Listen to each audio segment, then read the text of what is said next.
The wind at the top of Griffin Hall never stopped screaming. It howled across the concrete rooftop like an angry drill instructor, relentless and unforgiving. For most cadets, that wind was just another enemy to conquer, something to lean into, to curse under their breath, to ignore. For her, it felt like a warning. She stood near the edge, boots planted shoulder, width apart, eyes fixed on the distant hills beyond the base. From this height, the training compound looked harmless. Tiny roads, parked vehicles like toys, the world reduced to something manageable. She knew better. Heights had taught her that distance lied. Impact never did. Hey, you deaf or just stupid? The voice came from behind her, sharp and sneering. She didn't turn right away. She had learned long ago that reacting too fast gave people power. Instead, she inhaled slowly, the way she had been trained to do under gunfire, and turned her head just enough to acknowledge them. 4 male cadets stood several steps back, their postures loose, confidence dripping from them like sweat after a forced march. They were bigger than her, younger, too strong bodies, still carrying the arrogance of men who had never been truly tested. Their uniforms were clean, their faces unmarked. Command said, "Hold position." She replied calmly. One of them laughed. "Command didn't say anything about you talking." Another stepped closer, eyes roaming over her frame with open contempt. "You think because you made it this far, you're one of us?" She met his gaze now fully. Her eyes were steady, unreadable. "I don't think anything," she said. "I follow orders. That should have ended it. It never did." They had been circling her for weeks, mocking her silence, whispering behind her back, pushing just enough to stay under the radar. She was older than most of them, quieter, stronger in ways they didn't understand, and that scared them. Fear, she knew, often dressed itself as cruelty. "Maybe this is where you wash out," one said, stepping closer to the edge beside her. She felt the shift in the air before she saw it, the subtle tightening, the way bodies leaned forward not with curiosity, but with intent. Her instincts flared, sharp and sudden. She took half a step back. Too late, hands slammed into her back. The world lurched. For a fraction of a second, everything slowed. The wind roared louder, rushing past her ears. Her boots scraped uselessly against the concrete edge as gravity claimed her. She heard laughter, wild, ugly, and a voice cruel and unmistakable. "Die, bitch." Time fractured. Her body pitched forward, arms instinctively reaching out as if the air itself might catch her. The rooftop vanished beneath her, replaced by open sky. Her stomach dropped, that sickening hollow rush as the ground rushed up to meet her. But panic didn't take over. Training did. Her mind snapped into focus, slicing the moment into pieces, distance, angle. Options, she twisted her body mid, fall, forcing rotation, searching for anything. Ledge, pipe, overhang, her muscles burned as she fought physics, but the drop was long, too long. The edge disappeared above her. She was falling. Up on the roof, the laughter died. One cadet stumbled backward, face draining of color. "Holy, we didn't mean." Another leaned over the edge, eyes wide, breath hitching. "She's dead. She's dead." None of them saw the way her body adjusted in the air, how her arms shifted, how her legs bent.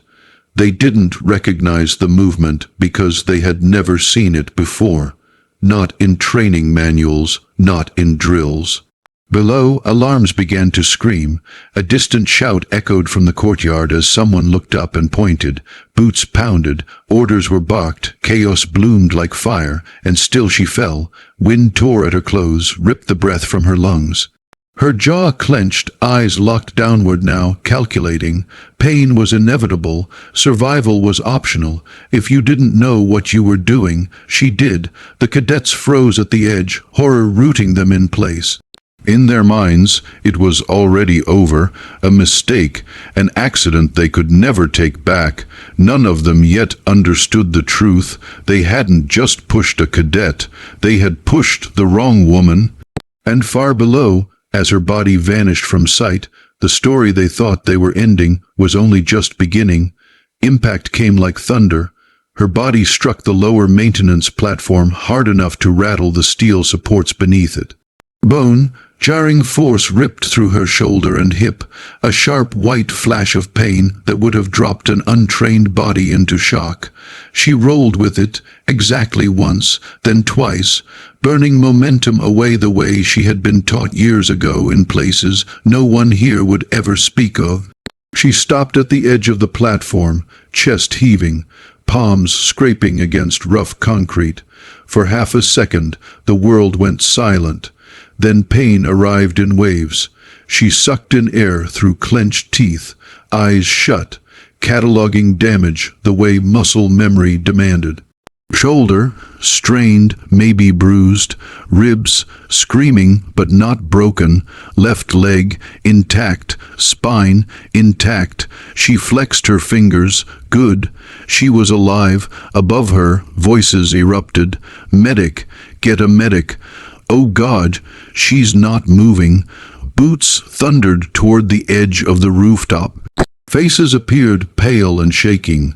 The cadets leaned over, terror replacing arrogance in their eyes. She's dead. One whispered, barely audible. She opened her eyes, slowly, deliberately, her breath steadied. The pain didn't lessen, but her control over it returned. She rolled onto her side, then pushed herself onto one knee. A collective gasp rippled from above. No way. She survived that. She planted her boot and stood. The movement wasn't fast. It wasn't dramatic. It was controlled, precise, economical, terrifying in its calm. Blood trickled from a cut along her cheekbone, warm against cold skin. Dust clung to her uniform. Her shoulders sagged just slightly, but her posture remained straight. She tilted her head up and looked directly at them, not with anger, with judgment. On the rooftop, one cadet staggered backward as if struck. Another grabbed the railing, knuckles white. This isn't possible. Someone muttered. She ignored them. Alarms wailed across the compound now, red lights flashing against gray concrete. Personnel poured into the courtyard below, shouting into radios, weapons slung, eyes darting between the platform and the rooftop above. Soldier, stay where you are. A voice boomed from below. She raised one hand, not in surrender, but in acknowledgement. Then she took a step forward. Pain flared, sharp and vicious, but she welcomed it. Pain was familiar. Pain was honest. As officers reached her, she didn't collapse. She didn't cry. She didn't ask for help. She stood there, breathing evenly, eyes never leaving the cadets above. They pushed me, she said calmly. The words hit harder than any scream. What? The officer nearest her froze. Say that again. They pushed me, she repeated. Her voice didn't shake. Off the roof, silence fell like a blade. Above, the cadets exchanged frantic glances. That's not, one began. Another shook his head violently. It was an accident. She slipped. She laughed. It was short, dry, humorless. I don't slip, she said. The officer's gaze sharpened. Ma'am, do you need medical attention? Yes, she replied. After. That answer alone drew looks. Most trainees begged for medics after bad landings. She spoke like someone deciding when to reload. As she was escorted away, whispers followed her. Who is she? How did she survive? That drop should have killed her. She heard every word. Let them wonder. In the medical bay, they tried to sit her down. She waved them off until the officer insisted. Only then did she lower herself onto the bench, exhaling slowly as the weight left her legs. A medic peeled back her sleeve and paused. Sir, he said quietly, eyes fixed on her arm. The officer stepped closer. There, partially hidden beneath faded ink and scar tissue, was a trident, not decorative, not recent, old, weathered urn. The room changed instantly. The officer's posture stiffened. His voice dropped. Is that? She met his eyes. Yes. The medic swallowed. Combat veteran. Yes. Silence stretched. On the rooftop, the cadets were still being held in place, fear now clawing at their throats as officers arrived and took statements. Their story unraveled with every question. Below, word spread fast. A Navy SEAL, prior service, multiple deployments, classified commendations. The realization hit the cadets like ice water. They hadn't bullied a weak link. They hadn't intimidated a washout. They had assaulted a woman who had survived war. And as she sat there, blood drying on her cheek, eyes calm and unblinking, she wasn't thinking about revenge. She was thinking about accountability, because in her world, actions always had consequences. And she was about to make sure they learned that lesson the hard way. Night fell hard over the base, the kind of darkness that pressed down instead of fading in gently. Floodlights cut harsh cones of white across the parade ground, turning shadows into sharp-edged silhouettes. Everything felt exposed, honest, unforgiving. She stood at the center of it all. Her uniform had been replaced with a clean set, but the bruise blooming along her collarbone remained visible. A medic had insisted she rest. She had refused. Pain was temporary. This moment was not. Across from her, the cadets stood in a rigid line, 4 of them, shoulders stiff, eyes forward, no laughter now, no swagger, just fear, awe and unmistakable. Behind her, officers gathered, senior ones, not instructors barking discipline for show, but commanders who understood consequences. Their presence alone shifted the air. This was no longer a training incident. This was something else. The ranking officer stepped forward, his voice calm but edged with steel. This inquiry is now formal. The word formal landed like a gavel. Each cadet swallowed. One shifted his weight, then froze when a sharp glance cut him down. She fell. The officer continued, eyes never leaving them. That much is uncontested. What is in question is why. No one spoke. She watched them carefully, not with satisfaction, not with anger, but with clarity. She had seen this moment before, just in different uniforms, different countries. Men always believed silence could save them. It never did. Cadet Rowe, the officer said, turning to the one who had spoken the loudest that day. You were closest. Rowe's jaw tightened. Sir, it was an accident. The officer nodded slowly. An accident involving hands on another cadet. Rowe hesitated. That was all it took. Answer the question. Yes, sir. Murmurs rippled through the gathered personnel. Another officer stepped forward, holding a tablet. Statements from witnesses below the building confirm a push. Audio recordings captured hostile language immediately prior. Rowe's face drained of color. The officer turned to her. Ma'am, do you wish to add anything? She paused. This was the moment everyone expected: rage, condemnation, a speech about betrayal. Instead, she stepped forward calmly. I didn't come here to be protected, she said. Her voice carried easily in the night air. I came here to serve, same as them. She gestured toward the cadets. They thought I was weak because I didn't advertise who I was, because I didn't fight back the way they wanted, so they decided to teach me a lesson. Her eyes locked on Rose. In my world, we don't push teammates off rooftops. Silence followed. The ranking officer nodded once. Your service record has been verified. That sentence hit harder than any accusation. Decorations.